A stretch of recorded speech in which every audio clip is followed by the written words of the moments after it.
Hi everyone, for today's book review, we're going to be checking out Koombana Days by Annie Boyd.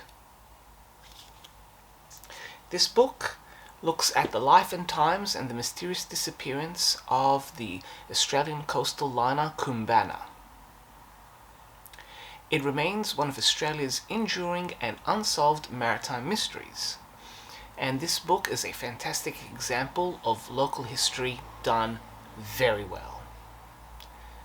Annie Boyd has spent years thoroughly researching the people involved, not only with crewing the ship, but those who were on board on its fateful final voyage, and has been able to put together such a rich record of the life of this ship that the information she had couldn't fit in the book itself. And when you read the book, you'll find that there's a companion website.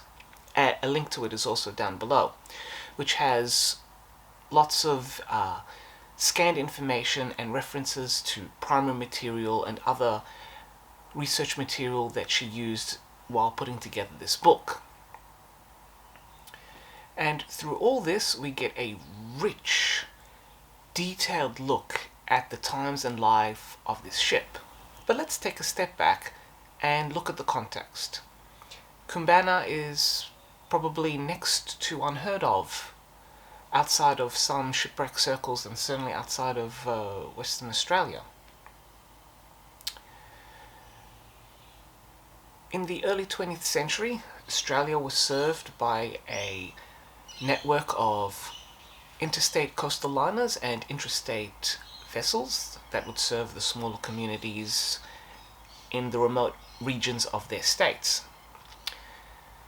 With the bulk of the population concentrated in the east and the south of the country, that end of Australia got the grander, more elaborate and newer ocean liners, whereas the far more remote northwestern end of the country got the superannuated third-hand vessels that were pretty much ready to be scuttled or scrapped.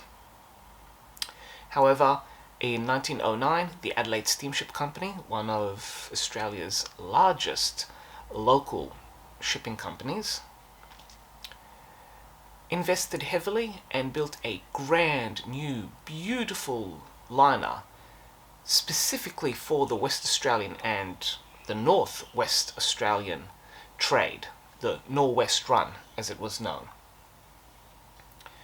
This ship was so grand, so elaborate, that there was even talk that the ship was too good for the West and that it should be put into service over on the eastern side of Australia.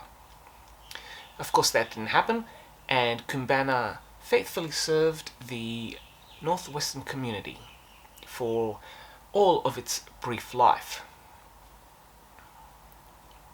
As you can see from some of the photos here, this book includes beautiful images of period interiors, as you can see, quite typically grand for the late Victorian, early Edwardian era, quite typical luxury fittings of the time. And this ship was truly a step into the future. Only 3 years later, in 1912, the Koombana embarked on a voyage and was caught in a cyclone, and, sadly, disappeared. The wreck is still undiscovered. There are suspicions about where it might be, but to date, the wreck has not been positively identified or discovered. And a considerable amount of this book looks into the circumstances of the cyclone, some of the other ships that were lost, the magnitude of damage that was wrought. So much destruction occurred that this cyclone became known as the Koombana Blow. And also looks at the inquiry and the various investigations to try to determine what caused the loss of this ship. It should be noted that in 1911, so the year previously, on the eastern side of Australia in far north Queensland, a similar coastal liner, the Yongala, also disappeared in a cyclone, and is quite well remembered in Australian shipwreck circles. In that instance, we now know where the wreck is, and the wreck is one of the top dived wrecks in Australia. But what we don't know is the circumstances that led to it sinking in the cyclone. Was it overcome by waves? Was the funnel ripped away? Did progressive flooding in the forward hold cause the ship to dive down? We just don't know. In addition to this, the Annie makes a link to the loss of the Waratah. So in 1909, on the return leg of its second voyage from Australia, the ocean liner Waratah was lost in South Africa, again in a storm. And several theories did come up. One of which was raised was the idea of stability.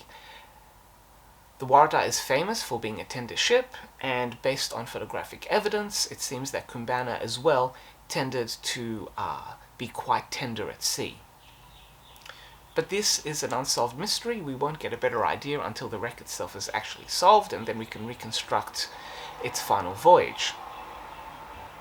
But what we can reconstruct is the lives of the passengers and the crew on board.